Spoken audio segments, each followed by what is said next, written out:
Our God is healer. Awesome in power, our God. Our God. Thank you, Lord. Thank you for being good, for being great into the lives of everyone here, Lord. Into the Into the darkness, darkness and shine. out of the ashes we rise.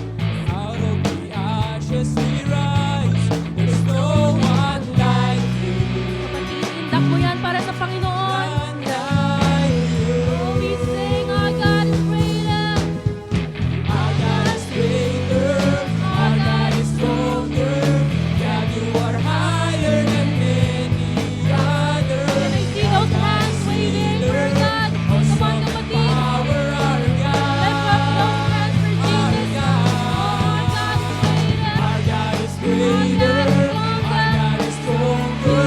God, you are higher than any other. Our God is healer. Awesome in power, our God. Our God. And if you are with us, oh God, nothing can stop us. No matter how many struggles that we may have faced, oh God, as long as you are beside us, Lord, we proclaim victory, oh God. Come on, church, let's proclaim it, for God is with us. And if our God is for us, then who could ever stop us? And if our God is with us, then what can stand against? And if our God is for us, then who could ever stop us? Nothing And can if stop our us. God is with us, As long as you then are what with can us, oh stand God. against? Humble yourselves, oh God, because in Then you what we can know we're nothing stand without you. against? Nothing can stand against your faithfulness, oh God, your kindness, your glory above anything else. Hallelujah. Truly, God, you are great. Our God is Thank you, greater. Lord. Our God is stronger. God, you are higher than any other. Our God is healer. You are Awesome in power, our God. Our God. Our God is greater. Our God is stronger. God, you are higher than any other. Our God is healer. Awesome in power, our God. Our God. And if our God is for us, then who could ever stop us? And if our God is with us, then what could stand against? And if our God is for us, then who could ever stop us? And if our God is with us, then what could stand against? Yes, oh Then what God. could stand against? You are the glory. Then what could stand against? God, hallelujah. Then what could stand Stand against you. Come on, church. Let's continue to clap those hands for Jesus as we declare and tell the world that He is alive. We will tell the world that He is the one true God that we worship and serve. Hallelujah. What we say, we will not just stand here, oh God, but we will proclaim your goodness to our lives. Stand and shout your praise. Thank you, Lord. And walk away and forget your name. As land for you, it's all I do.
believe that you are the way, the truth, and the life, and no one comes to the Father except through you, Jesus.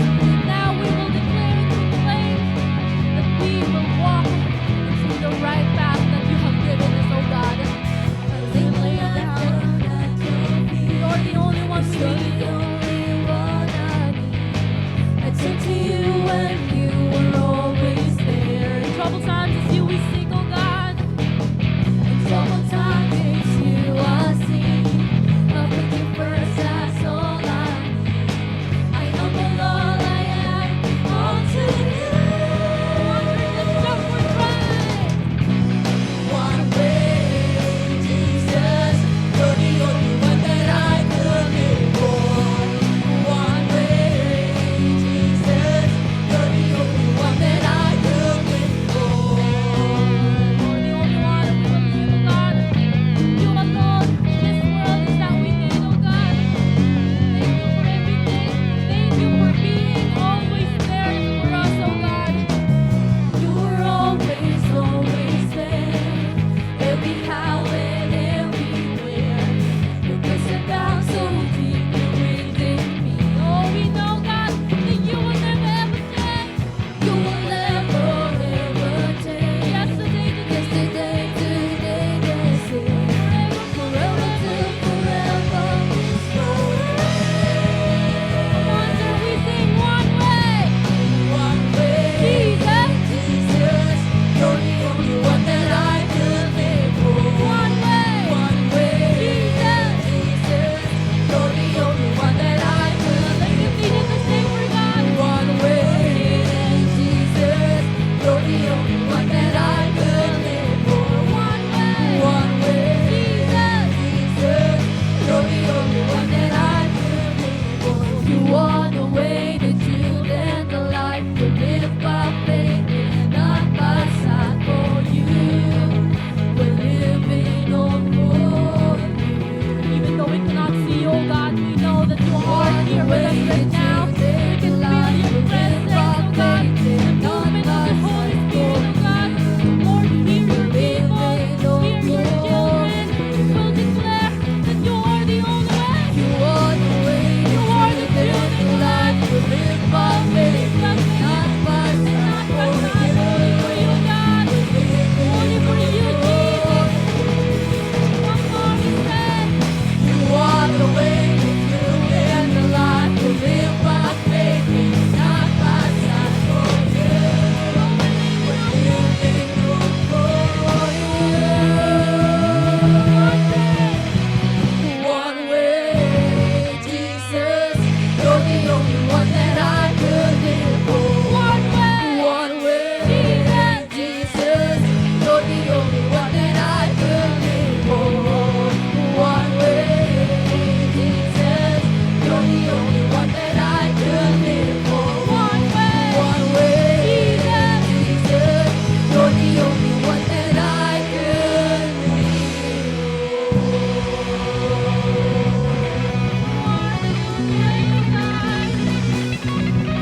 Thank you for giving us the way to the right path. Na papunta sa iyo, Panginoon. Hallelujah. We thank you, Lord, for being the great God that stands before us, oh God. Lord, we are sinners, oh God, but you have chosen you and you have accepted us, oh God. From the comforts of the heaven, Lord, you came down to this earth just to save us from our sins, Lord. We thank you for everything, oh God. Accept this little act that we can offer and we can give to give you back all the glory, the praises, and the honors and adorations, Lord. You deserve all of this because you are the King of Kings and the Lord of Lords.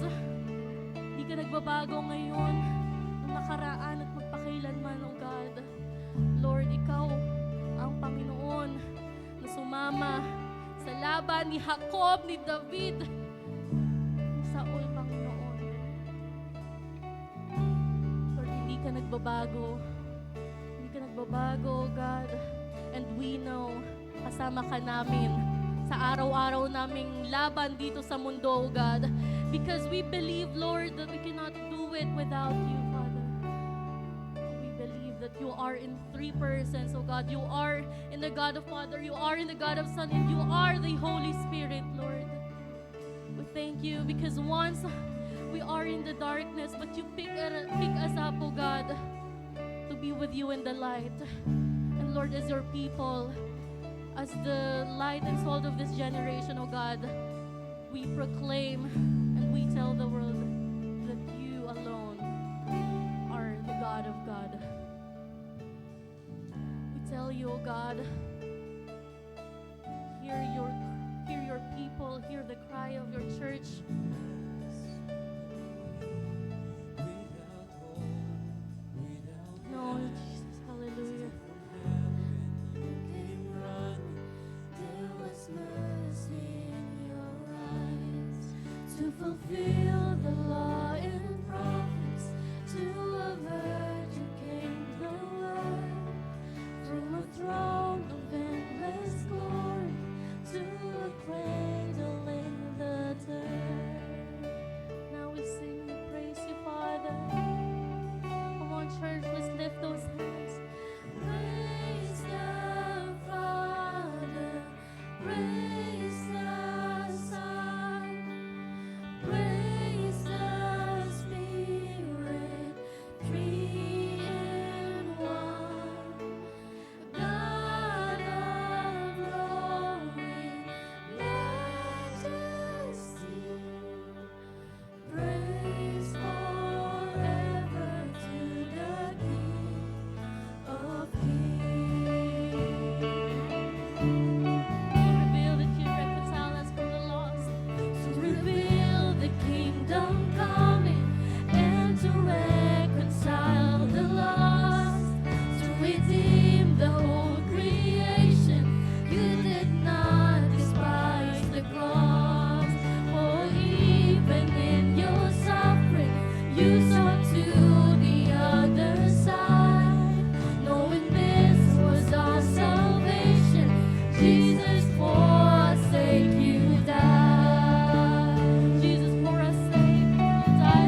Come on, church, let's sing the chorus part with a powerful name, oh God. We sing.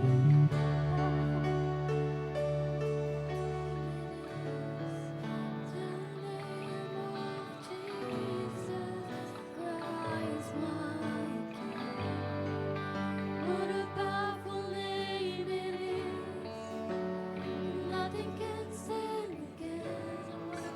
What a powerful name it is. The name of Sa pa kapatid, what a powerful name. What a powerful name it is. What a powerful name it is. The name of Jesus Christ, my King. What a powerful name it is. Nothing can stand against. What a powerful name it is. The name of Jesus. Let's declare what a powerful name. Powerful name it Jesus, is. Jesus. The name Oh, of hallelujah, Jesus. What a powerful name it is. The name of We adore you, God. We honor you. All the glory, the praise, the honor, and adoration. In Jesus' name we pray. Amen and amen. Hallelujah.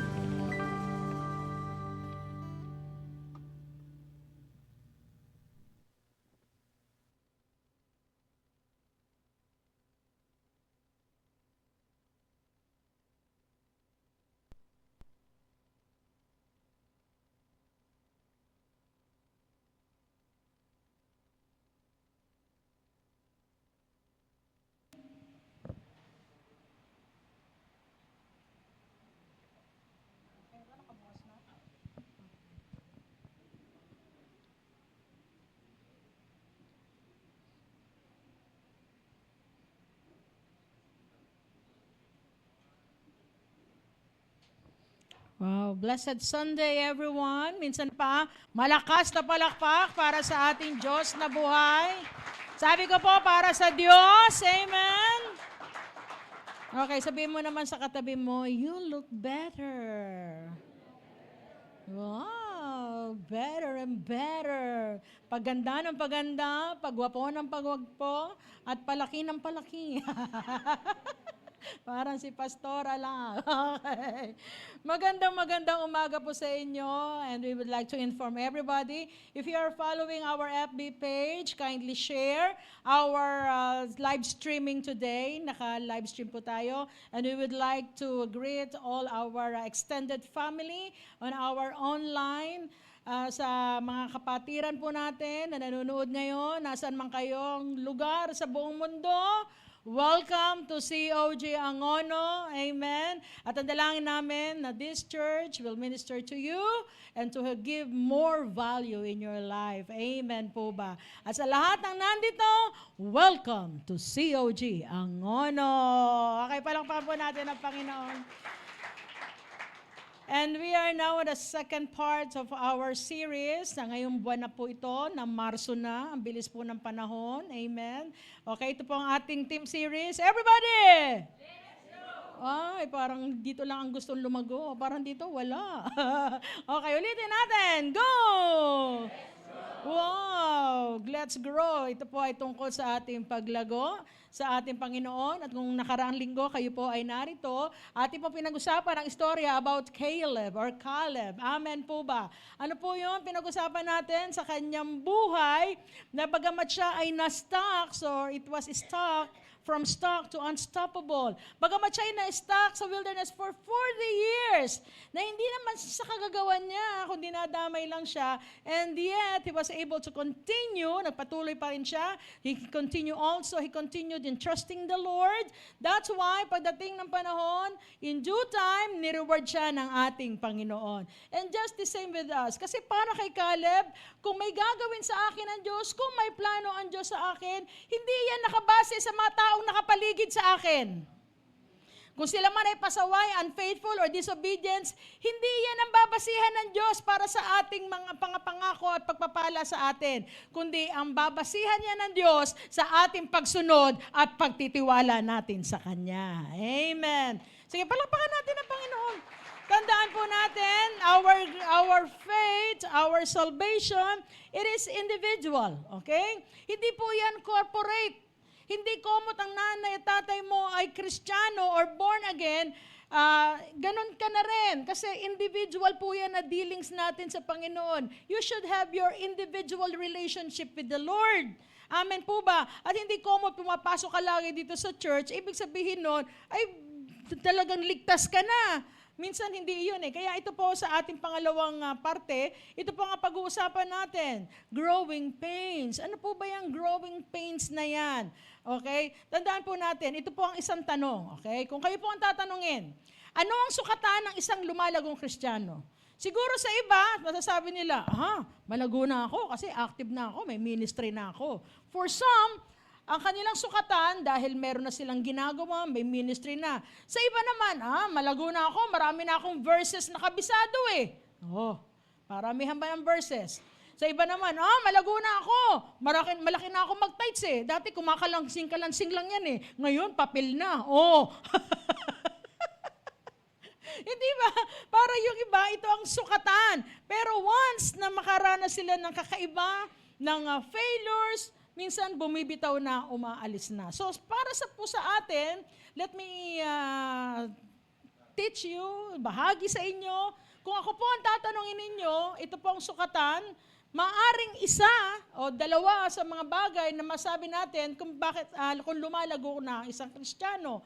Una, hindi po ito nasusukat sa kawalan ng pagbaksak, kundi sa paraan ng pagbangon. Okay? So masabi mong malago ka na kahit sabi marami ka naranasan na failures, maraming rejections, maraming hurts, maraming tests, maraming trials, but still you continue, you are in a growing process. Kasi di ba last week sinabi ko that growth is intentional, growth is continual. Para lang yan sa mga nagdesisyon mag-exercise at lumiit ang katawan eh.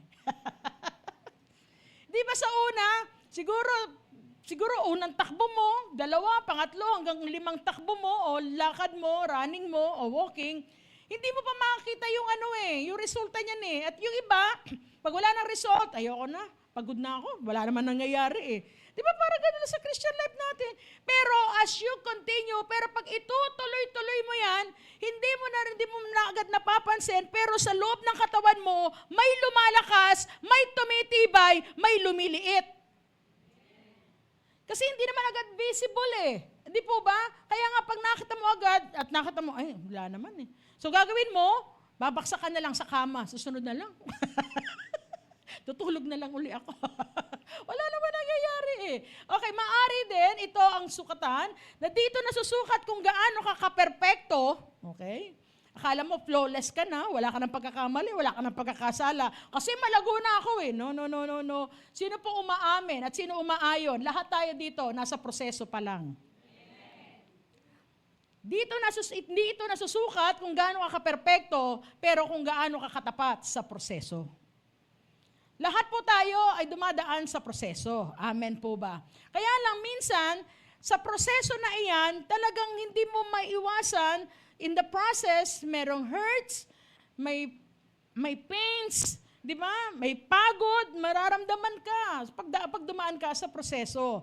Pero tandaan po natin to, bakit minsan, lalo na yung ating pananampalataya sa Diyos. This is very important, lalo pag ikaw ay isang Kristiyano na tumanggap sa Panginoon, na nagdesisyon ka na sumunod sa ating Panginoon. Titiyakin po ng Diyos na ititest muna ang ating pananampalataya. And why do we need test in our faith? Because test is not for retention, but it is for authenticity. Tandaan, ang mga tao po, tayong mga tao, lahat po tayo, nature natin, ayaw natin ng test. Tama po ba? Ina-avoid natin ang test. Ang mga estudyante, pag sinabi ng teacher, may test bukas, kinabukasan, ang daming sumasakit. Sumasakit ang ulo, sumasakit ang ngipin, pati tiyan, kumukulo. Pero ang totoo, ayaw natin mag-test. Tama po ba? Okay, pero kailangan po natin to. Sino po dito ang mahilig manood ng horror movies? Ako po ay I'm not into it. Okay. Hindi ako masyado. Pero minsan may nag-recommend sa akin, sabi niya, Pastora, panoorin mo to. Ang ganda nitong horror movie na to. So, out of curiosity, pinanood ko. Kaya lang, nung nanonood na ako, pag malapit na talaga yung lalabas na yung nakakatakot, bigla ako ipa-forward. Tapos nanonood naman ako, ayan, nagkakwento na naman. Mami na, lalabas na, forward. Natapos ko yung pelikula, kaya lang, hindi ko alam ang kwento. Kasi inavoid ko yung sa nakakatakot na parte eh. Ganon din sa atin. If we try to avoid all the tests in our lives, ito magiging resulta. If you will avoid the test, you will lose the opportunity to grow and be matured. Pag iniwasan mo ang mga test na yan, ang mga trials na yan sa buhay mo, ang mangyayari sa'yo, wala na yung opportunity para ikaw ay mag-grow at mag-mature. Tama po ba? So kaya pala mahalaga na pagdaanan natin ito, sinasabi ng ating Panginoon. Kaya na sa ating pagpapatuloy, minsan yung iba kaya hindi nagtutuloy-tuloy, una, hindi malinaw ang pagkakaintindi about sa faith. Okay? Or pananampalataya. Ayan na naman ako, nahahawa naman yung F ko tsaka sa P. Okay. Faith or pananampalataya. Okay. Lalo na po sa mga baguhan na nandito. Makita ko po nga po yung kamay na mga ngayon lang naka-attend sa COG Angono. Meron po ba? Taas nga po ang kamay na ngayon lang naka-attend. Huwag kang mahiya kapatid, hindi ka namin pahalikin sa pader. Hindi. Okay. Sino po ang ngayon lang naka-attend sa COG Angono? Ngayong gawain. Wow, nahihiya sila. Meron ba? Oh, meron. Ayaw na magtaas. Okay. Pero lalo na po sa mga baguhan, siguro mga first month, second month, third month pa lang kayo nakaka-attend. Okay, let me educate you. Let me share to you what is faith. Okay. Sa mga matatagal na, baka mamaya, mali din ang pagkakaintindi natin. Bakit hindi tayo lumalago? Ang pananampalataya, it's not how we get God to do what we like. Hindi ka nananampalataya para makuha mo ang attention ni Lord, para sundin ni Lord ang gusto mo. Naintindihan niyo po ba sinasabi ko? Kasi marami rin nagpe-pray ng ganyan. Lord, ganito gusto ko, ganito gusto ko. Kaya nga tinawag mo, when you accept the Lord, when you pray prayer of acceptance, I accept you as my Lord and my Savior. So ibig sabihin, once na ikaw ay naging born again, si Jesus na ang Diyos at Panginoon mo. So pag sinabing Master, Panginoon, siya na dapat ang masusunod. Kaya lang ito ang mali nga eh. Dahil mali ang pagkakaunawa pagdating sa faith. Akala nila, gusto ko to, kailangan magyari ito. Hindi faith yun. Kasi pag sinabing may faith ka, hindi na ikaw ang masusunod sa buhay mo. Isosurrender mo ang buhay mo na kahit ano tanggapin mo, di ba, kung ano ibigay sa'yo, tatanggapin mo dahil alam mo, makakabuti sa'yo. Iyon, dahil ito'y galing sa Diyos. Amen. Naintindihan niyo po ba? Kasi kung yan ibigay sa'yo ni Lord at hindi pa binibigay sa'yo ni Lord, ibig sabihin, hindi pa talaga para sa'yo, hindi pa ito tamang panahon na tanggapin mo. Pero pag wala kang pananampalataya, ang gagawin mo, tatalikod ka na, titigil ka na. Ngayon, ang pananampalataya, it's not a superpower. Hindi ba? Hindi ito superpower. Tandaan natin to ha. Hindi ito, although we are empowered, hindi tayo ang nagkakaroon ng kapangyarihan, kundi tayo ay nagiging instrumento lamang para daluyan ng kapangyarihan ng Diyos.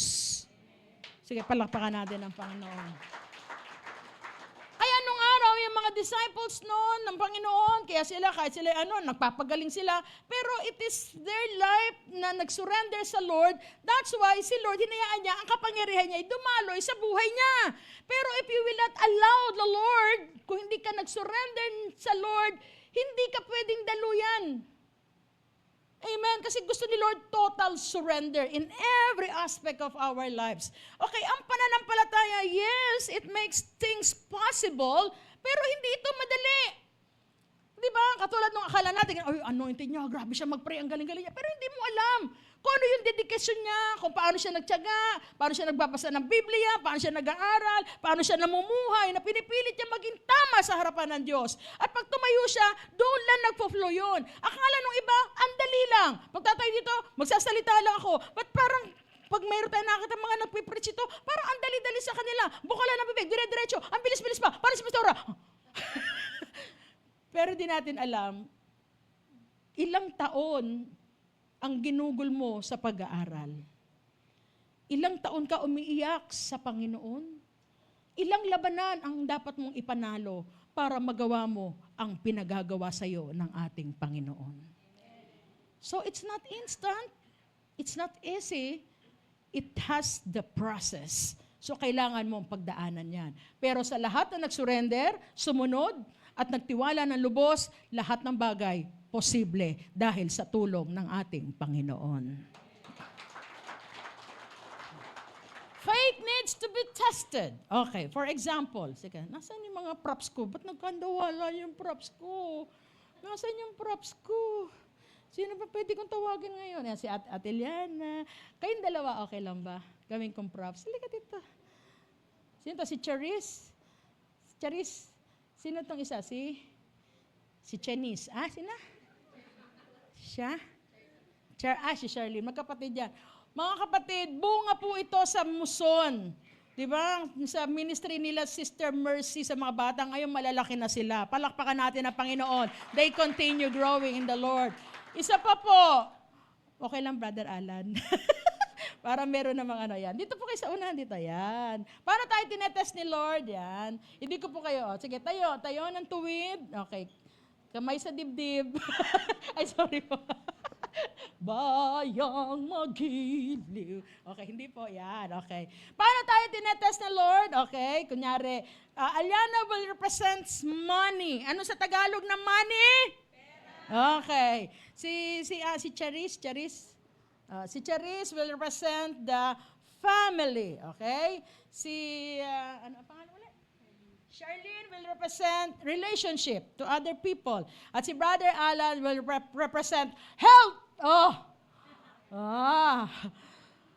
These are our concerns in life. Amen. At minsan, itong mga concerns natin na ito, dito pa dadaanin ang test sa ating faith. Minsan sa pera. Minsan sa pamilya. Sa relasyon mo sa ibang tao at sa kalusugan. Kaya minsan, di ba, minsan wala kang problema sa pera, pero may problema ka naman sa health. Kaya pag sumisigaw dito si Pastora, Presi na, mapalad ang mga tao kahit sabi mo wala tayong pera. Di ba? Pero malusog naman tayo. O, di ba? Sisigaw naman yung walang problema sa health. Amen! Pero may problema sa pera. Amen. Kasi may problema siya doon eh.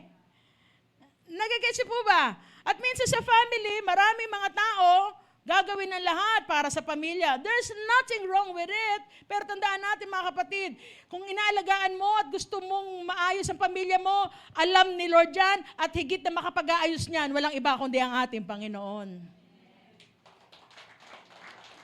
Yung iba naman sa relationship, pati ministry, iiwanan. Dahil sa kanyang mahal. Pag sinabi ng kanyang nililigawan, ayoko sa church, puno dahil sa SM. Diba? Siyempre, ikaw, mahal na mahal mo. O sige na nga, doon na lang. O diba? Kasi gusto mo mapa-oo eh. So kahit yung ministry mo, isa-sacrifice mo. Pero I'm just giving you advice to all the youth. Kung talagang para sa Diyos yan, yung relationship na yan, hindi dapat magiging kaagaw ni Lord sa buhay mo yan. Kasi kung talagang para sa Diyos yan, magpapatuloy yan at sasama sa iyo yan. Dahil ang gusto mo, hindi lang kayo lovers dito sa mundo, kundi pati hanggang doon sa heaven. So hindi dapat maapektuhan diiwanan. At sometimes ito yung mga aspeto, ito yung concerns natin sa buhay, dito tayo pinapadalo yung test sa atin. Amen. Sige po, salamat po. Salamat, Brother Alan, salamat po. Okay, ngayon, tandaan natin. Doon sa area ng buhay na yon, faith needs to be tested. Kasi nga, para to expose its authenticity of our faith and confidence in God. Na kahit sabi mo wala kang pera, magtutuloy-tuloy ka. Bakit? Alam mo, para ikaw si Job. Oo, nawala man sa akin. Dahil alam ko, ang Diyos na nagbibigay, ang Diyos na nag-aalis. Kahit wala man ako, magtitiwala pa rin ako sa aking Diyos na buhay. You have the problem in your health, but you still continue. Lord, sakit na ito. Pero alam ko, ikaw na sinasamba ko ay Diyos sa makapangyarihan. And you are my great healer. Alam ko, may kagalingan, ikaw ang magbibigay niyan sa akin. So doon pala tinetest ni Lord kung ang confidence mo ay nasa Kanya. Yung trust mo ay nasa Kanya. Hindi yung mawalan ka lang ng pamasahe, hindi ka na a-attend. Hello, may paa ka. Lalo ngayon, kailangan natin maglakad. Mahal na ang gasolina. Hello, walking. Di ba? Kaya salamat sa Panginoon, malakas pa tayo. We can walk. Kaya kahit may krisis na yan, kaya nating harapin. Dahil alam natin, kasama natin ang ating Panginoon. Amen. At ito, tandaan natin, pag hindi mo na ipasa ang test na yan, paulit-ulit lang yan sa buhay mo. Pag wala kang tamang tugon, pag nagkaroon ka ng problema ng pera, tanong mo, paikot-ikot lang yan, lagi ka may problema sa pera. Kasi ibig sabihin, pag paulit-ulit pa yon, hindi mo pa naipapasa ang test doon. Kung may problema ka pa rin sa sa family mo hanggang ngayon, sa relationship mo, sa health mo, there's something wrong na hindi mo pa naipapasa ang test mo. And God wants us. Kaya pag ikaw nakapasa ka na sa isang test, mamaya, sa totoo lang, mga kapatid, hindi nawawala ang pagsubok sa atin. Hindi nawawala ang mga taong mananakit sa atin. Hindi mawawala yan hanggat nandito tayo sa mundo. Amen po ba? Pero tandaan natin, may mga pagsubok, there are trials that are not meant to overcome, but meant to endure. Okay, kaya kailangan ni Lord mag-grow. Meron po na mga trials na hindi mo kailangan ipanalo, pero kailangan mo lang pagtiisan. Okay. Sino po ang amin dito? Lahat tayo insecure. Lahat tayo may insecurities. Di ba? Pero tandaan natin, sa lahat ng insecurities na yan, kasi aminin natin, tanggapin natin, kailangan natin to ang response natin, we have to deal with it, with our insecurity, maturedly. Tanggapin natin sa ating sarili na may lalabas na mas may magaling sa atin. Huwag ka ma-insecure. May lalabas na mas matalino sa atin. May lalabas na mas maganda sa atin. At higit sa lahat, may lalabas na mas sexy sa atin. Tanggap ko na yan.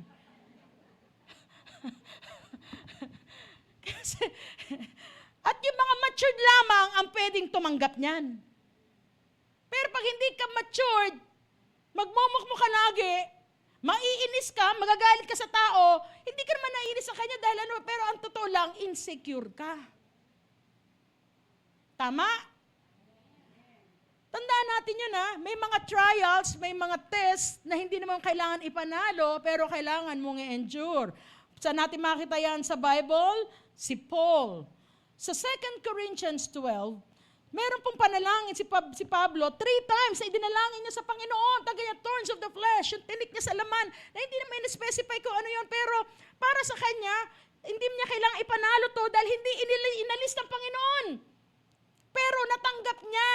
Kasi sa 2 Corinthians 12:9, ito yung revelation sa kanya ng Panginoon. Pablo, kailangan mong pagtiisan yan. Bakit? Dahil doon mo mapapatunayan sa iyong kahinaan, doon ko ipapakita ang aking kalakasan.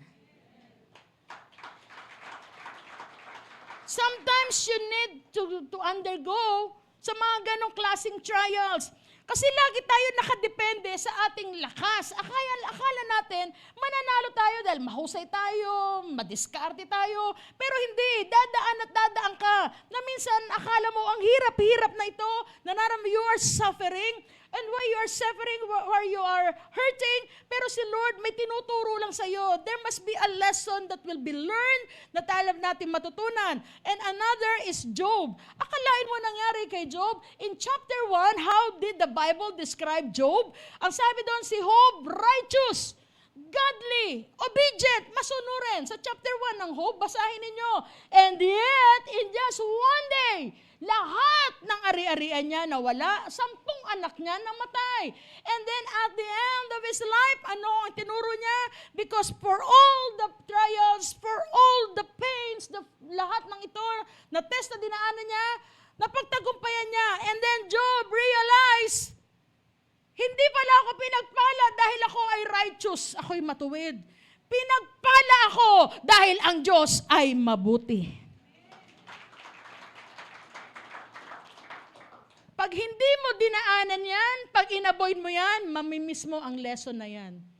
Kaya mangyayari, lagi ka lang, ang confidence mo lagi nasa sarili mo. Lagi ka nalang nakaasa at wala ang total confidence mo sa ating Panginoon, which ayaw ng Diyos yun. Kasi nga once that you surrender your life, dapat sa all aspects, your money, your family, your relationship, that even your health, i-trust mo yan sa Panginoon. Because God is a sovereign God. God is a powerful God. And God is in control of everything. Amen po ba? Introduction pa lang to. Sabi dito, yung encouragement ni Apostol Pedro, sabi niya, in this, you rejoice. Ano yung in this na yan? Okay, let me give you a background. Ano ba ang konteksto ng versikulo na ito? So, sa 1 Peter 1:6, sabi, in this, rejoice, though now for a little while, if necessary, you have been grieved by various trials. Kayo nagdadalamhati dahil sa matinding trials. Ano ang konteksto nito? Ito yung time na sila ay pinamumunuan ng wicked emperor na si Nero. At ang ginawa ni Nero, dahil dumadami na ngayon doon ang mga followers ni Christ, sinunog niya yung Roma at ang pinalalabas niya, ang nanunog noon ay mga followers ni Christ, yung mga Christians. At dahil doon, anong ginawa niya? Hindi sinuportahan ng Roman government all the followers of Christ. They became poor dahil wala silang suporta from the government. And parang which is exactly what is happening right now. The crisis. Ang diferensya lang, naghihirap sila noon dahil sa kanilang pananampalataya. Dahil sila ay nagdesisyon na maging tagasunod ni Kristo. Pero anong encouragement ni Apostol Pedro? Sabi doon sa 1 Peter 1:7, so that the tested genuineness of your faith. Sinasabi ni Apostol Pedro, huwag kayong magdalamati, huwag kayong mag-grieve. Dahil nakakaranas ka ngayon ng sufferings o paghihirap. Ang paghihirap ninyong ito ay para lang ites kung totoo, genuine ang inyong pananampalataya sa Panginoon. Na parang sinasabi niya na parang ito'y katulad ng ginto na kailangan ito, na bagamat ito ay nawawala, pero kailangan itong ites. So sabi doon, ites sa fire, dumaan sa apoy para mapatunayan na totoo ang ginto na ito. At pag nasumpungan na totoo ang iyong pananampalataya sa Diyos, ang sabi doon, and may be found to result in praise and glory and honor at the revelation of Jesus Christ. Dahil pag napatunayan na totoo ang iyong pananampalataya, doon mapaparangalan ang Panginoon sa buhay nyo.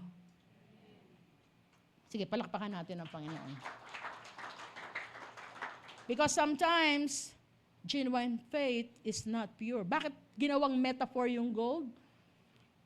Kasi po, naniniwala po ba kayo, may mga ginto ring peke? Akala mo ginto, pero puwit ng baso. Tama po ba? Okay, pag-aralan natin to ha. Genuine faith is not necessarily pure faith. Ano po sinasabi ko? Okay.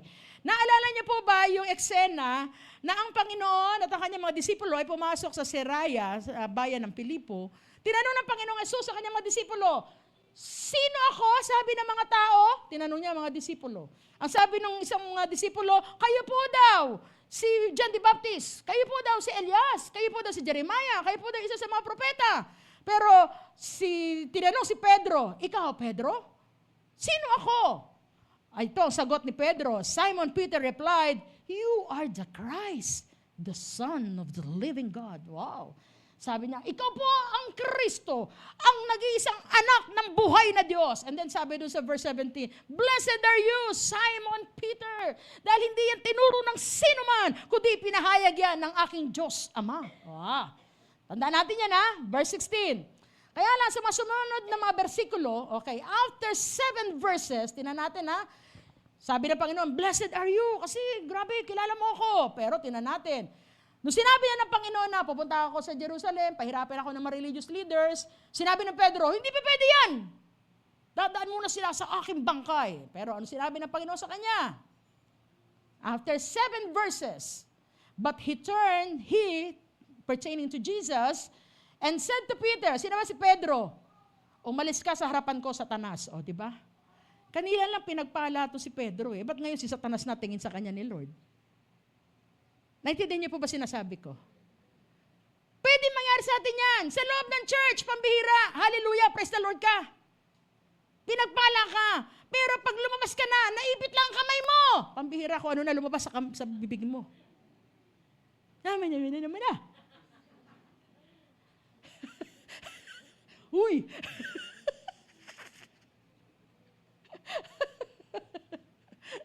Diba? Sa church, biyak ka ba? Pero, naku po, natapakan lang ang paa mo.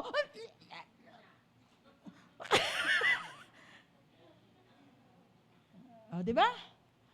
Kaya nga, hindi ko may pananampalataya ka na, puro na yan. Natapakan ka lang, naipit ka lang, iba na lumabas sa bibig mo kanina, purihin ng Diyos. Praise the Lord. Di ba? Tapos nung naipit ang kamay mo, okay. Nawa, katulad tayo ni Job, sabi ni Job, though marami siyang dinaanan na tests and trials, paghihirap, suffering sa kanyang buhay, and then, sabi niya sa Job 23 verse 10, but He knows where I am going, and when He tests me, I will come out as pure as gold. Yeah. Sabi niya na, alam ko, marami akong pinagdadaanan, pero alam ko, pag naipas ako ito, lalabas ako katulad ng purong ginto. Amen. And that's also my prayer to all of us. Nakikinang ang greatness ni Lord sa buhay natin pag tayo'y nagtagumpay. Now, why Peter used gold as a metaphor para daw sabi niya, katulad ng ginto, ang inyong pananampalataya. Okay, let me tell you something about the gold, okay? Sabi dito, ang pure gold, ang totoo pong ginto ay malambot. Soft and malleable. Kaya lang po tumitigas yan, I think may chemical na dinadagdag dyan, yung alloy, kaya tumitigas yan. Okay? So, pag sinabing soap, ganun din po daw yun. Yung mga Kristiyano na na-refine, na dumaanan na maraming test, ito nangyayari sa kanila. Kahit magaling na, pero teachable pa rin. Kahit mayaman na, humble pa rin. Kahit may posisyon na, magalang pa rin. Kaya kinumpara yan sa gold. Kasi totoong gold puro, malambot yan, malleable yan. Another thing, the pure gold, mas pure ang gold, mas mataas ang value. Tama ba? Kaya tumataas ang value natin, mga kapatid, ha? Hindi dahil sa mga acquired natin possessions, hindi dahil nagsusuot ka ng mga branded na damit o mga mamahaling mga sapatos o minsan yung mga kinakain mo, hindi iyan nakikita ang tunay na value ng isang tao. Ang tunay na value ng isang tao ay sa kanyang pagkatao, lalo na pag alam mo, ikaw ay pag-aari ng kataas-taasang Diyos.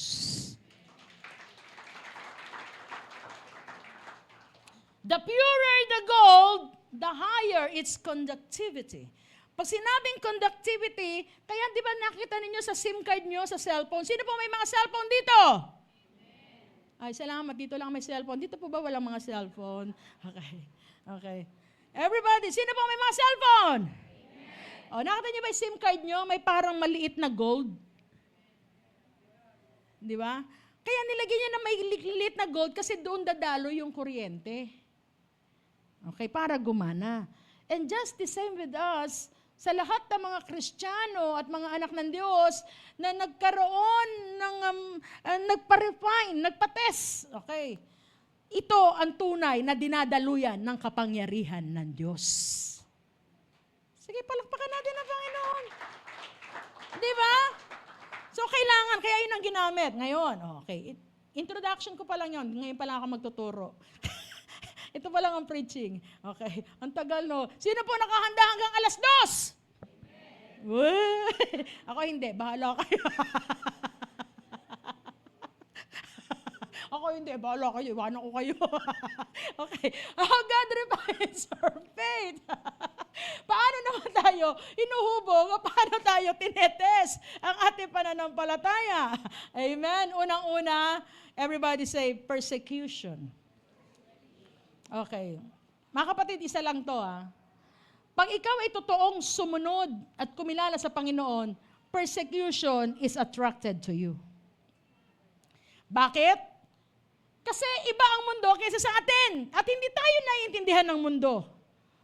Tanggapin natin yan. Hindi tayo naiintindihan ng mundo. Na minsan, kahit marami ka ng problema, lalabas ka pa rin, pupunta ka ng church, sasabihin naman tao, kung ako yan, magmumukmuk na lang ako. Pero ikaw hindi lalabas ka. Bakit? Dahil alam mo, ang tunay na solusyon, walang iba kundi si Kristo.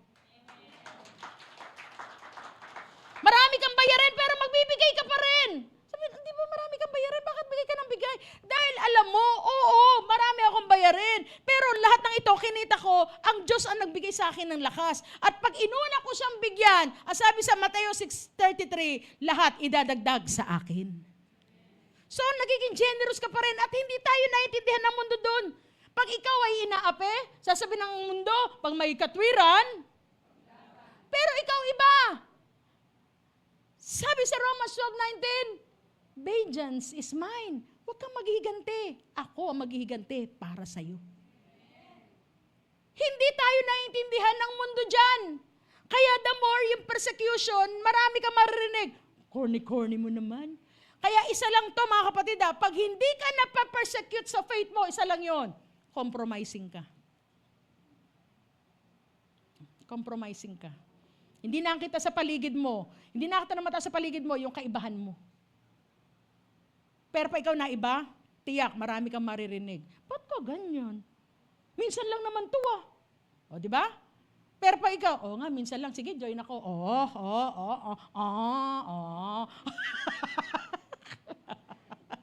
Okay, persecution. Okay. Sabi doon sa Matthew 5:11, blessed are you when people insult you, persecute you, and falsely say all kinds of evil against you because of, wag mong aalisipin yung because me sabi doon, mapalad ang tao na iniinsulto, tinutuligsa, pinapersecute, o pinagsasabihan ng lahat ng kasinungalingan dahil kay Kristo. Huwag niyong alisin yung because of me dahil sa Panginoon. Kasi pwede kang mainsulto kahit wala ang Diyos sa'yo. Naiinsulto ka dahil sa kalokohan mo at katamaran mo. Pwede kang mainsulto ng tao. Tama po ba? Pero yung iba na nainsulto ka dahil sa pagsunod mo sa Panginoon. Okay? Dahil pag ginawa mo yan, sabi doon, rejoice and be glad because great, sabi doon, is your. So yung tatanggap lang ng reward, yung nagsasuffer ng persecution dahil sa pagsunod kay Kristo. Pero kung yan dahil sa kalokohan at katamaran mo, walang reward yun. Palo, meron. Hindi pagpapala, palo. Naintindihan po ba? Okay, ngayon, ito po pag-aralan natin. About persecution, alam niyo po ba, growing churches, dumadami po ang Kristiyano, lumalago ang mga churches, ayon sa pag-aaral sa mga strict countries. Okay. China, marami na pong Kristiyano dyan. Sa Russia. And then, meron pong pastor, ako narinig, nag-testify siya, napunta po siya dun sa Laos. Ang sabi niya, alam niyo ba sa Laos, para makabasa ka lang ng Bible, pakinggan niyo ito mga kapatid. Pupunta sila sa Thailand to buy Bibles. Kasi wala sa kanya. I think they were Buddhists, okay? They are, karamihan sa kanila ay Buddhists. Pupunta sila sa Thailand at para makabili sila at para mailusot nila yon, bawa 10 sila. Yung 10 tao yon, magpapartiparit, 10 sa'yo 10 page sa'yo ng Bible, 10. Ang gagawin nila, tutupuin nila ng manipes, isisingit nila sa ngipin nila. And then, nalaman ng gobyerno yung taktika nila, strategy nila. Ngayon, pati tinitira rin mga ngipin nila. Ngayon, iba na ang ginagawa nila. Bawa 10 kayo, bawat isa may nakatoka, 10 chapters, i-memorize mo. Kung ano yung na-memorize mo, isusulat mo. Pambihira. John 3:16 lang, di ma-memorize. And yet, they are growing there. Sa China, sa mga strict countries, ang kanilang worship, ang kanilang ginagawa nila mga worship services nila underground. Walang lights, walang microphones, walang sounds, wala. And yet, they are growing because the more na sila pinapersecute, the more na nilalaban nila ang Panginoon, at the more nila nararanasan ang pagsama at pag-iingat ng Diyos. At alam niyo ba sa pag-aaral, ang maraming nagbabackslide na Kristiyano sa mga open countries katulad ng Pilipinas. Alam niyo bakit? Kasi ang daming options. Magbabasa ba ako ng Bible? O manonood ako ng Netflix? Magpipray ba ako? O magti-TikTok na lang ako?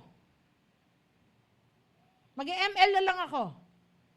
Minsan ito panonood tayo ng Netflix Ngayon, pag nabitin ka sa episode, sayang, wala ng episode. Kailan kaya susunod? Kaya minsan, pag kulang yung episodes, nakakabitin. Tapos pag bubukas ka ng Bible, nagiging kang antukin. O, di ba? Hindi ka pa nagsisimula ng isang verse. Gaganon-ganon ang mata mo. That's why marami nagbabackslide sa mga open countries. Kasi maraming options. Pero nawa mga kapatid, yung kalayaan na binigay sa atin ng Panginoon, gamitin natin para lalo tayong mapalapit sa ating Panginoon. Kaya hindi ba pwedeng sisihin ng sino man? Minsan sinisisi pa yung church kasi hindi ako lumalago yung church na yan. Teka lang. Tanungin mo sarili mo, nagbabasa ka ba? Pag sa jowa mo, magdamag na. Ilang oras na, nagkakapuyatan na. Ang kinikwento mo lang, kumain ako ng tuyo. Ikaw, ano kaya? Sarap, may kamatis. Pero yung 5 minutes na makapag-usap kay Lord, boring ka na. Pero sa jowa mo, magkasama na kayo maghapon, pagdating pa sa bahay, nasaan ka na? Ito, paupo pa lang. Ay, ako din. Sabay tayo.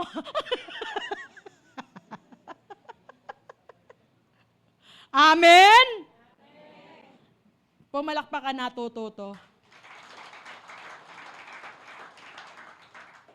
Truth hurts.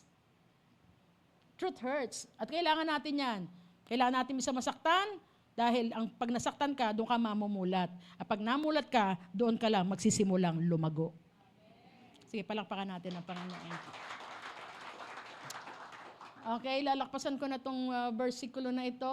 Okay, so on terms of persecution, pag sinasabi natin pag may persecution, anong sabi daw? Sabi dun sa Matthew 11:12, rejoice! So kung may pinagdadaanan ka ngayon, dahil kay Kristo, rejoice! Sabi mo sa katabi mo, rejoice! Wow, di ba? I don't know anong klaseng persecution na nararanas mo dahil sa pagsunod kay Kristo, but you need to enjoy. Sabi pa nga lang yun, habang may pagsubok. E di lalo na pag nalakpasan mo yan, bakit? Dahil great is your reward. Lalo tayo magdiriwang dahil sa ating reward na bibigay ng Panginoon. Amen! So enjoy, because the fruit of faith is not in sufficiency, but in having scars. Sometimes, dumakit ang malago ang isang tao, pag marami na siyang pinaglabanan at marami na siyang sugat na dahil sa kanyang pakikipaglaban, the more nakakatanggap ka ng maraming stars. Amen.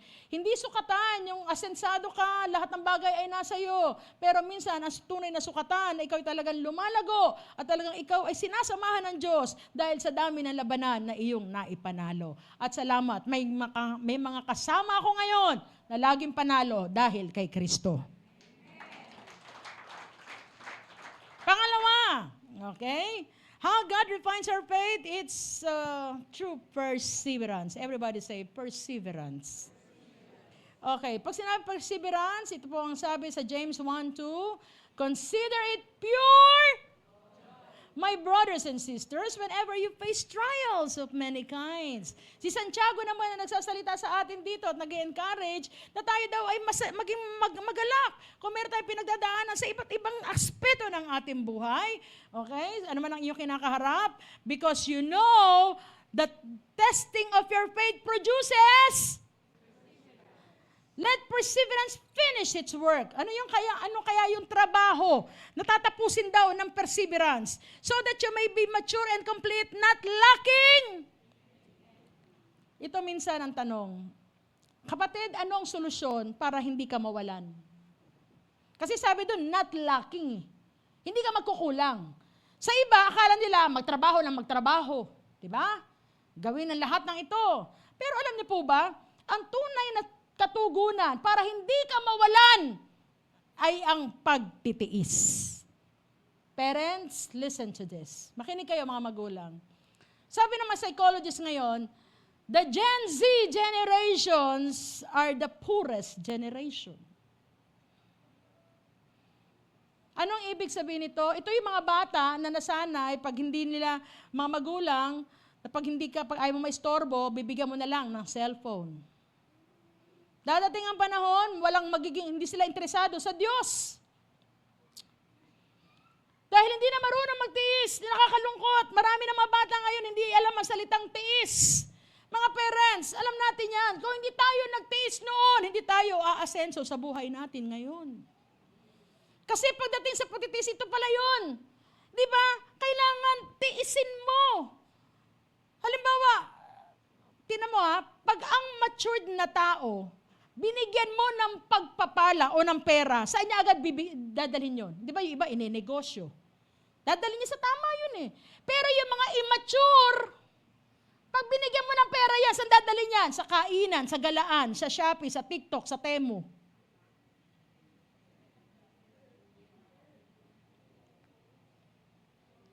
Pag hindi mo kayang tiisin yung cravings mo, ay, laway na ako. Gusto kong kainin yan. Kaya pag nagkapera, bili agad ng pagkain. Bibili agad. Naku, ang ganda-ganda ng damit yan. Kahit ano, pag nagkapera ako, bibilin ko yan. Pag nagkapera, bibilin yung damit. O yung kuryente, naputulan. Pero at least, maganda suot mo. Hindi ba? Sa totoo lang, sa pagtitiis yan. Kaya mga parents, teach your children to persevere. At hindi na nakakalungkot, hindi na alam ng mga bata ngayon na magpagtitiis, hindi na alam ng mga bata ngayon na magtiyaga. Kaya pagdating ng panahon, olat, wala. Pero ang katotohanan, kasi maliwanag sa Bible, i-finish its work so that you may be mature and complete, not lacking anything. Kaya nga minsan hindi binibigay ni Lord lahat sa atin muna eh. Kasi alam ni Lord, immature pa tayo. Kasi gusto ni Lord na makita yung maturity sa atin in all aspects of your life. Kasi para sa matured na tao, ang matured na tao, kahit konti, masaya siya. Ang matured na tao, kahit may dumating o walang dumating, masaya pa rin siya. Amen.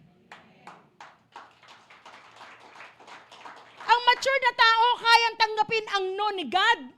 Amen. Kasi para sa mga taong matured, alam niya na si Lord, alam ang ating past, alam ang ating present.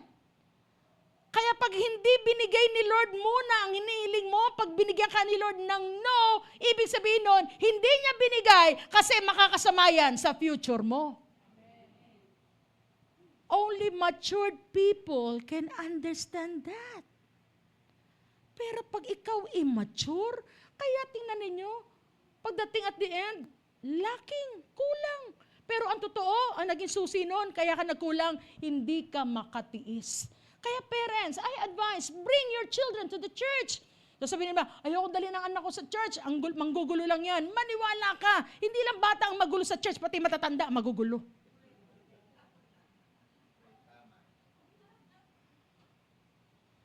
Pero salamat sa Panginoon, may magtsatsaga tayong Sunday school teachers dahil sa aming puso, pagtsatsaga ng inyong mga anak dahil ang faith namin, one day, paglaki nila, magiging maayos ang buhay nila.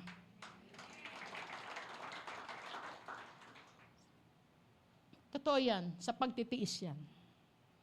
Maliwanag sa Bible. Kaya sabi mo, ba't ka nagkukulang? Hindi. Hindi dahil sa kung ano-ano, Lord, bakit pagsubok ito? Hindi ka mo tiniis eh. Nagkapera ka, puro ka bili ka ng Shopee, mamaya. Kaya mga tao daw ngayon, hindi na materialistic. Ang mga tao ngayon, parcelistic. Huwag kang titingin sa katabi mo. Maya't maya, may parcel. Parcelistic. O, di ba? Ang ganda ng term. Hindi materialistic, parcelistic. O, di ba? So, kaya doon nagkukulang kasi hindi marunong magtiis. Pero sibukan mo, pag naging matiisin ka, Kakagat kuha ng kuha.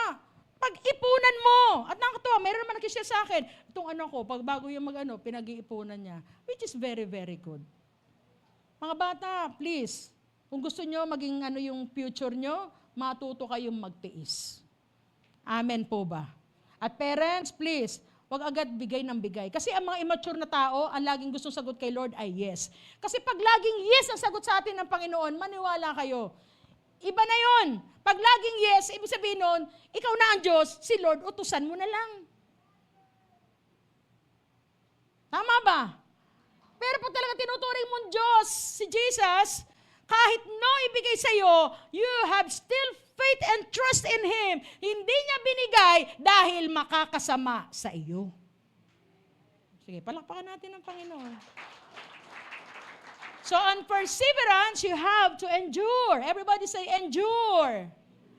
Okay, because God will use what He chooses not to remove. Minsan, pinapanatili ni Lord yung mga sakit, yung mga sufferings na yan sa iyo, at si Lord ang nagdesisyon yun. Bakit niya hindi niya tinanggal agad? Para ma-realize mo na sa lahat sa buhay natin, wala tayong ibang kailangan, kundi ang ating Panginoon. Malakas na palakpak para sa Diyos dahil magtatapos na ako. At ito ang pangatlo. Okay. So we have the persecution. Kung tayo nakakaraan sa persecution at ng mga pagtitiis, ito ay pagre-refine sa atin ng Panginoon. And pangatlo ay proclamation. Mga kapatid, tandaan natin to. Merong isang senaryo na kung saan merong ginawa may pinagaling sa pamamagitan nila Pedro at ni Juan at kumalat ito at pinatawag sila ng mga religious leaders. Ano sa pagharap nila, sinabihan sila ng mga religious leaders, pwede ba? Itikom nyo, bibig nyo, huwag kayong magsasalita tungkol kay Jesus. Pero ang sabi ni Apostol Pedro at ni Apostol Juan, sabi niya sa Acts 4:20, kung sa amin, pasensya na. Hindi namin kayang itikom ang bibig namin para sabihin namin ang lahat ng nakita, napakinggan at naranasan namin sa aming Panginoong Jesus. Kapatid, pag ikaw nakaranas ka ng kabutihan ng Diyos, hindi mo maaawat din ang bibig mo sa pagtetestify ng kabutihan ng Diyos sa ibang tao. At sometimes doon tinetest ng Lord at totoo yung faith mo. Kasi pag totoo yan, hindi mo ikakahiya yan. Di ba? Kasi yung mga nahiya, yung mga natatakot kasi hindi totoo. Pero pag totoo ka, malakas ang loob mo. Kasi wala kang maitatago eh. Kasi totoo ka eh.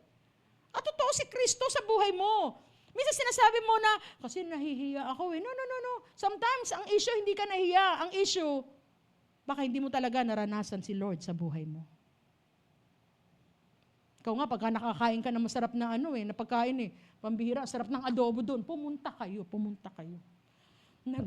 Nagmamantika. Hindi ba? Pag nakatikim kayo na masarap, hindi niyo maawat ang bibig niyo, ang sarap. Pumunta ka doon kayo bumili. O, di ba? So, isang bagay lang. Kung bakit hindi ka nag-share, kung bakit hindi mo pinoproklama si Lord sa buhay mo, baka ang tanong, kapatid, hindi mo talaga naranasan ang Panginoon sa buhay mo. Kasi, sige, palakpakan natin ang Panginoon. And then, verse 20, and then verse 29. Sabi niya, nung inaawat sila, sabi niya, parurusahan namin kayo. Kahit buhay ang kapalit sa kanila. Sabi nila sa verse 29, now Lord, nanalangin sila.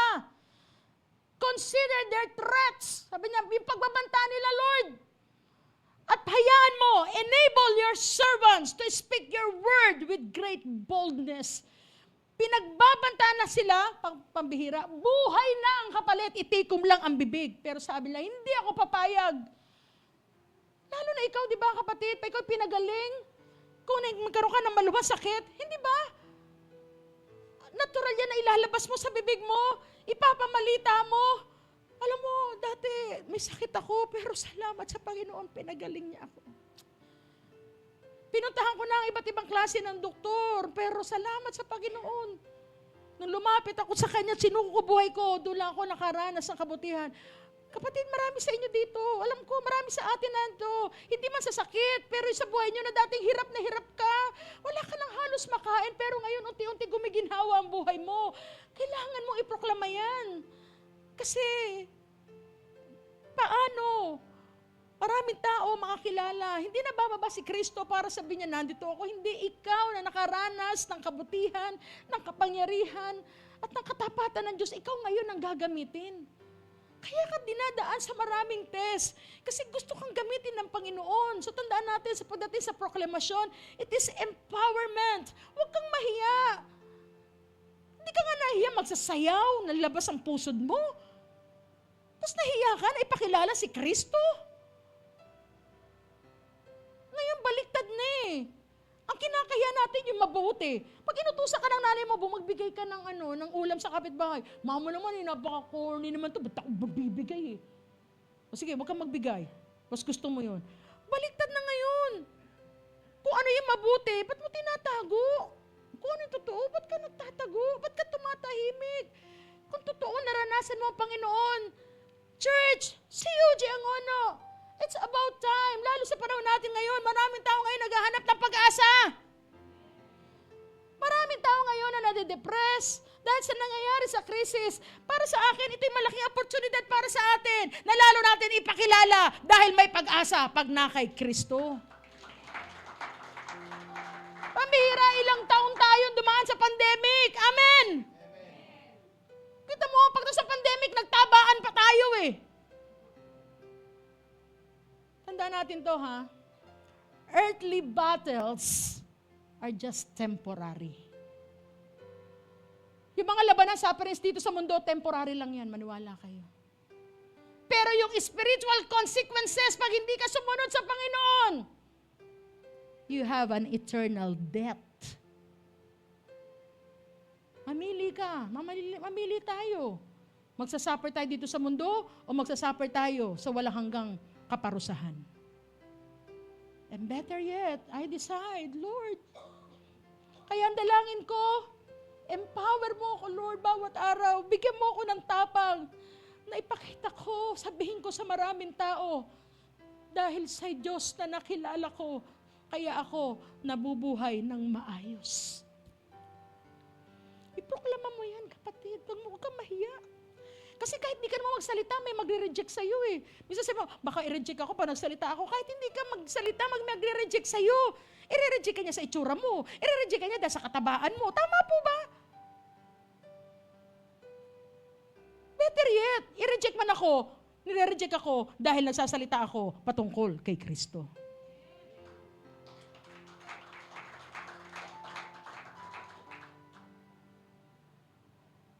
Tandaan natin to, the degree of your refinement, yung bigat ng sakit, sufferings, at yung pagpapaubaya mo kay Lord na ikaw ay hubugin sa kabila ng lahat ng pain sa buhay mo.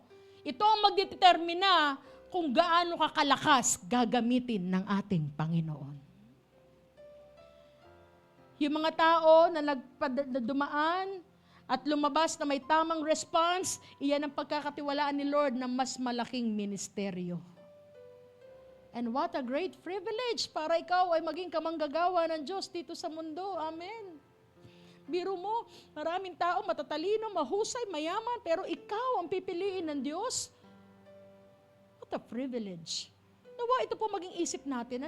Kaya wag natin iwasan yung mga tests, yung mga trials of our faith because that's part of your growing. Kaya nga, growing pains eh. Pag ikaw yung lumalago, di ba mga magulang, alam nyo yan, pag lumabas yung anak nyo, baby, maliit lang ang gastos nyo yan. Gatas, diaper, pero habang lumalaki yan, pasakit na sa bulsa yan. Kasi pag-aaralin mo na. Di ba? Noon, lampin lang, diaper lang. Ngayon, may sapatos na yan. Wala nga namang grade 1, naka-diaper pa yan. Just the same with the church. Habang nagpapatuloy na lumalago to, marami tayong sakit, maraming gagamitin si Lord na test. Pero tandaan po natin to, growth or progress isn't about avoiding the test. Ang paglago, pag gusto mo lumago, hindi mo kailangan i-avoid ang mga tests. But growth, it's about learning, improving, moving on with greater wisdom and faith each time you encounter the pain. Ito ang tunay na lumalagong Kristiyano. Nagsasuffer ka man ngayon, pero ang isip mo, ngayon lang naman to. Pagdating ko naman sa langit, buhay na walang hanggan, kasama si Kristo. I better suffer here in this world. Kasi hindi ko maalam kung hanggang kailan lang ako mabubuhay. 70, 75, 80. Kung 100, salamat. May DSWD ako. Pero what is 100 years compared to eternal life with the Lord? Okay lang, magtiis ka dito sa mundo. Panandalian lang naman to. Pero ang mahalaga, habang nasa proseso ka, you have the right response. You continue, magpatuloy ka. Huwag mong i-avoid yung sakit, yung sufferings, yung rejections. Huwag mong i-avoid yan. That's part of your growing. Pero pag nag-mature ka, doon mo lang mararanasan ang completeness. At iyan ang gusto ni Lord, na hindi na tayo magkukulang pa. Amen? Kaya panalangin natin, patuloy tayong bigyan ng lakas, karunungan ng Diyos. Patuloy tayong matiis natin ang pain na ito. Parents, nawa, I'm praying that all the learnings, the lessons that I shared to you right now, nawa ito'y tumatak sa ating puso. At tandaan natin, ito ang maganda pa ikaw isang Kristiyano at meron kang Panginoon. Sabi ng 1 Corinthians 10:13, walang pagsubok na hindi naranasan ng lahat ng tao dito sa mundo. Pero tapat ang Diyos na tumawag sa inyo dahil bibigyan kayo ng paraan para kayo magtagumpay at magkaroon ng tagumpay at nagkaroon ng lakas sa lahat ng ating pagsubok. Kapatid, iba ang may Kristo sa buhay. I don't know what is the pain, what is the suffering na meron ka ngayon, pero God is always inviting us to come to Him. Kapatid, kung ikaw ngayon ang may suffering at pains, pwede ka bang tumayo? And let us respond to the invitation of our Lord. Hallelujah.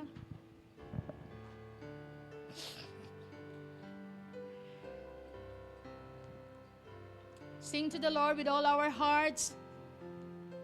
Pag mong hayaan yung pains ang pumigil sa iyo para maibigay mo ang pinaka-the best na worship, pagsamba sa Diyos. Ipanalo mo si Lord sa buhay mo as you worship Him with all your strength and with all your heart. Come on, church. Before the world began, you were on His mind, and every tear you cried is precious in His eyes. Because of His great love, He gave His only Son. Everything was done so you would come. And nothing you can do could make Him love you more. nothing that you've done Could make Him close the door. because of His great love. He gave His only Son. And everything was done so you would come. God is inviting you to come in His presence. Glory. Though your gift is more, broken hearts, broken lives, He will take them all. The power of the world, The power of His blood, everything was done so you would come. Whatever the pain, sufferings that you have right now, whatever the tests or trials, come to our Father. He's listening to your pains. Hallelujah. Could make Him close the door.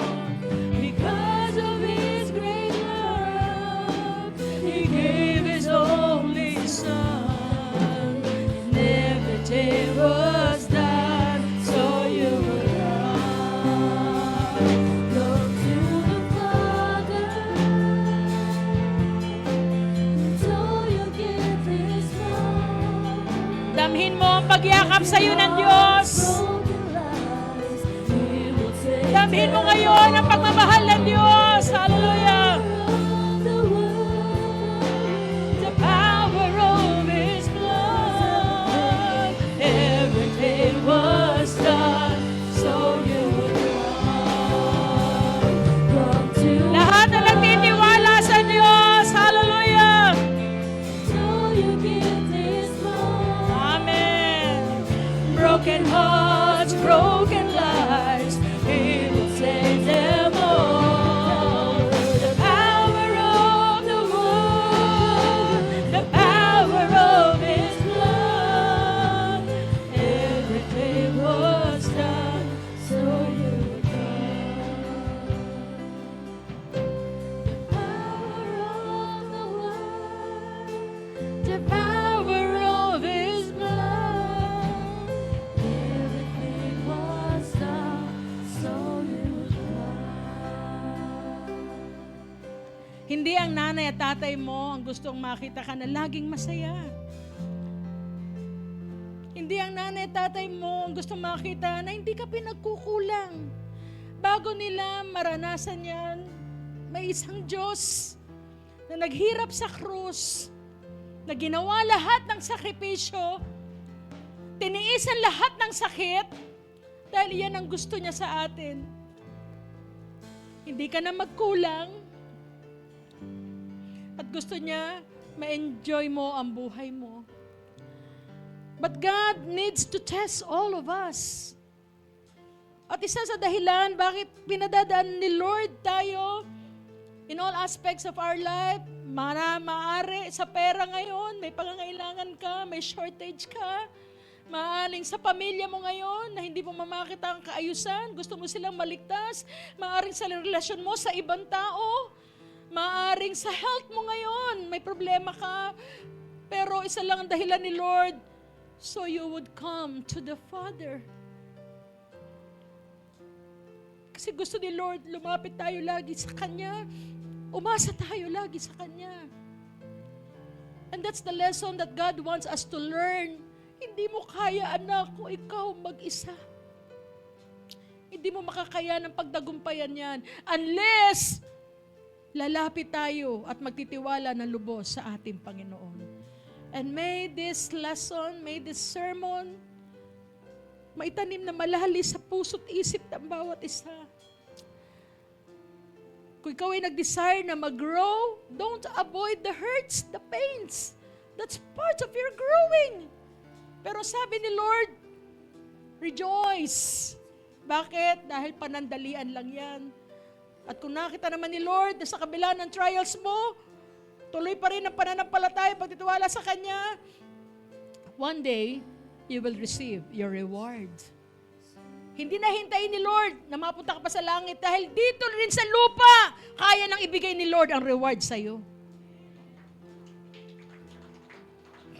Kaya mga kapatid, continue. Pagpatuloy ka lang, lumakad ka lang, may katatagan, lumakad ka lang, because God will empower you, God will strengthen you. Hanggat kasama natin ang Diyos, lahat ng bagay ay kaya nating pagtagumpayan. Amen. Hallelujah. And for last time, let us sing this song with all our hearts. Come to the Father. Hallelujah. So you would come. Everybody, come to the Father. Though you give me strength, broken hearts, broken lives, He will take them all. Si Lord lang! Hallelujah! Come on, si OG ang ano! Give the Lord the worship that He deserves! Exalt His name! so you would come Hallelujah! to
Salamat sa Panginoon. Now, please remain standing as we give our tithes and offerings. Lord, we thank you for every day, Panginoon, sa araw-araw na binigay mo sa amin, O Lord. Mahirap, maraming tao nagsasabi na mahirap ang buhay, pero Lord, we're still nakakakain pa rin kami ng 3 hanggang 5 beses sa isang araw. Nakakapag-aral pa rin ang aming mga anak. Lord, thank you. It's you, Lord. It's you.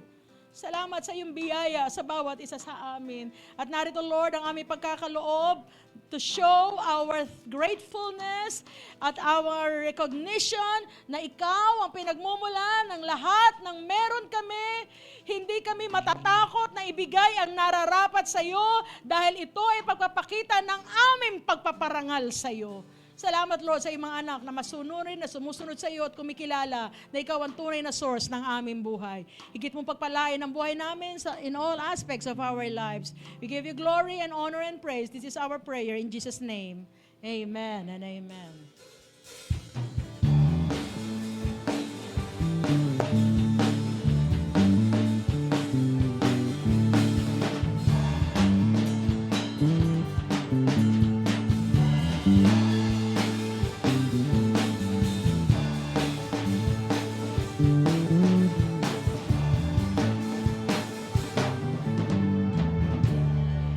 Okay. Please, I will ask for 2 minutes muna. We have a special announcement to be made. Kasi po, this April 10 actually is our 15 years anniversary. Amen. Our church anniversary.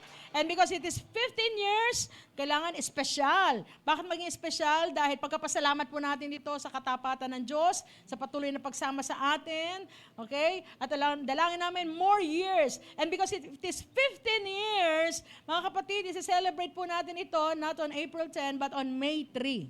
First Sunday of May. Okay? At nakahanap na po tayo ng venue, okay? Because it is 15 years. We will celebrate our 15 years in Grand Monaco Hotel. Okay? Sa Antipolo City po ito. Okay, malapit lang. Pagkalakpas nyo lang po ng Tikling sa Grand Monaco Hotel. Okay? At 9:30 a.m. po ang simula nun. So everybody's welcome. It has a seating capacity. Pwede po ang 200 na katao doon sa hotel na yan. Ayan po ang ating magiging venue. At kinagagala ko po na sabihin sa inyo at i-announce, ang ating guest speaker po ay walang iba kundi ang ating regional overseer. Walang iba kundi si Bishop Carlito Navarro. Amen! Okay? So, dahil po yan ay sa May 3 now, ito po ay hindi, dahil pagkapasalamat po ito, it is not compulsory, pero sa mga hinihipo po ng Diyos, because we are celebrating, malaki po ito yung celebration na ito, meron po tayong announcement from our admin. Kung kayo po hinihipo ng Diyos to contribute for our celebration, meron po tayong sobre na nakalaan para dyan. Ito po ay sa immeasurably more ang ating pong tema. Okay? So, para lang po ito sa mga hinihipo ng Diyos na talagang sa inyong buhay din ay naging tapat at mabuti ang Diyos at naging bahagi ang church na ito sa inyong buhay. Okay? So, as we celebrate, meron pong sobre doon sa likod, pwede po kumuha pa. Exclusive lang po ito. Lalagyan ba ito ng pangalan, Pastor Ben? May pangalan ba sa loob? Okay. Dito sa taas to. So, pag naglagay po kayo dito, any amount, wala pong problema. Okay? So, pag naglagay po kayo dito, and then exclusive lang po ito para sa ating celebration. Amen po ba? And our prayer na ibalik sa inyo ni Lord ang lahat ng ito as we celebrate. Hindi po ito sapilitan. Kung hinihipo po kayo ng ating Panginoon, then any amount you can give so that we can, meron po tayong sa ating celebration. Amen po ba? For this is special. Amen po ba? Amen. Parang narinig nyo lang yung contribution, bigla kayo nalungkot Pero alam ko naman, sobra-sobra naman ang ginawa ng Diyos sa buhay natin. Amen po ba? Hindi lang 15 years siguro kung gaano katapat ang Diyos sa ating mga buhay. Pero again, as we celebrate our 15 years, magalak po tayo. And then mamaya, anong oras, pastors? Church leaders and workers, 3 o'clock ba ang meeting? May men's 2:30 po, bumalik po yung lahat ng church leaders and workers. Pag-meetingan po natin yung ating anniversary. Amen po ba? And then sa mga members po, meron tayong mga iba pang announcement. Okay, sa sooner na lang po, i-announce na namin. Okay? So sa lahat din po na gusto mag-enroll sa CLDP, welcome na po ang enrollment. Nandiyan po si Sister Millet sa likod, ang ating discipleship head. Magpatala na po kayo at si Ate Sam, yung kanyang assistant, para po sa mga CLDP 1, 2, and 3 that you can enroll. Salamat sa Panginoon. Pwede po ba tayo tumayo na pumapalakpak sa kabutihan ng Panginoon? Amen? Okay? Sige po, ihanda po natin ating sarili. Ibalik natin at ibigay natin ang mataas na papuri sa ating Panginoon. Jesus, sa'yo ang kapurihan, luwalhatian ngayon at magpakailanman. Jesus, sa'yo ang karangalan, kapangyarihan ngayon at magpakailanman. Jesus, sa'yo ang kapurihan, luwalhatian ngayon at magpakailanman. Jesus, sa'yo ang karangalan, kapangyarihan ngayon at magpakailanman. Pupurihin ka sa amin, itataas ang ating tinig, itataas ang buhay mo, ating ikaw, O Diyos. Ipa sa kalamitan, ang iyong kaluwalhatian, nadakitan mo,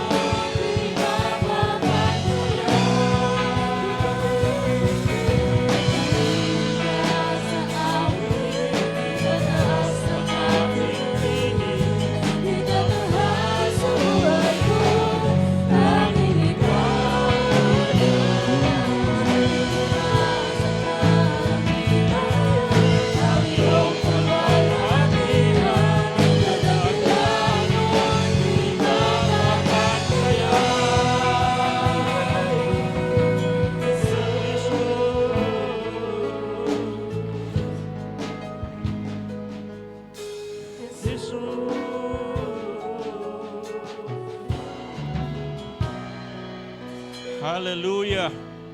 Hallelujah. Hallelujah. Pakitaas po ang ating mga kamay, hallelujah, sa pasasalamat sa Panginoon. Amang banal na makapangyarihan sa lahat, tunay nga pong napakabuti mo sa bawat isa sa amin, Panginoon. Ama, hallelujah, salamat po sa salita mo sa araw na ito, Panginoon. Totoo po, Panginoon, na ang aming mga pananampalataya kung minsan ay nangihina, Panginoon. Hallelujah. Sanhin ang mga kaganapan sa aming mga buhay na kung minsan ay tila baga hindi namin nakakaya. Subalit, salamat kasi hindi mo po kami pinababayaan, Ama. Patuloy mo kaming binibigyan ng kalakasan. Patuloy mo amang pinalalago ang aming pananampalataya, Panginoon. At Ama, sa araw na ito minsan pa, hinihiling po namin sa iyong banal na harapan. Hallelujah. Hallelujah. Bigyan mo kami, Panginoon, ng pananampalataya. Hallelujah. Patibayin mo, Panginoon, ang aming mga kalooban. Patibayin mo, Ama, ang aming mga puso na patuloy na sumunod sa iyong kabanalan, Ama.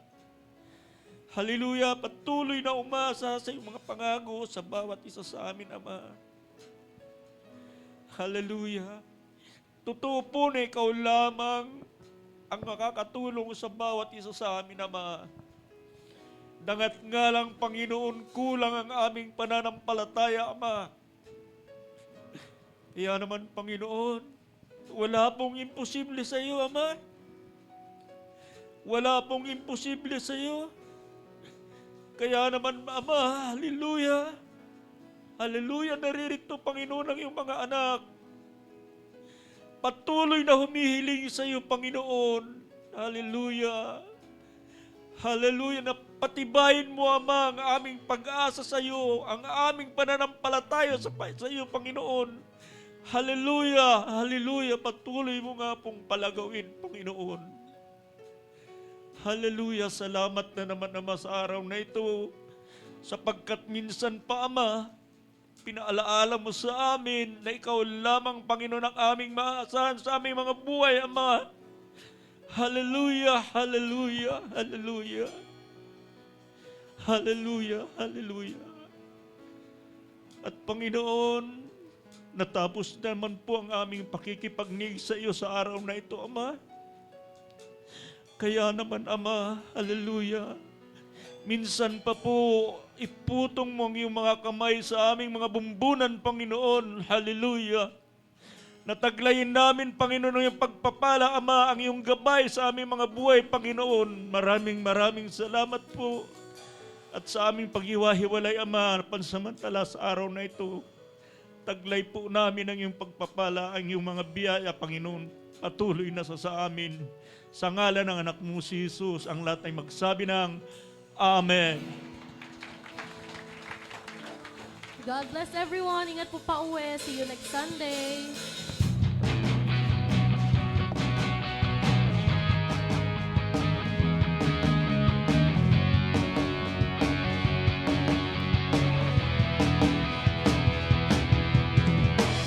Live a life down at your feet. 'Cause you're the only one I need. I turned to you and you were always there. Troubled times leads you, I see. I put you first, that's all I need. I humble all I am onto you. One way, Jesus, you're the only one.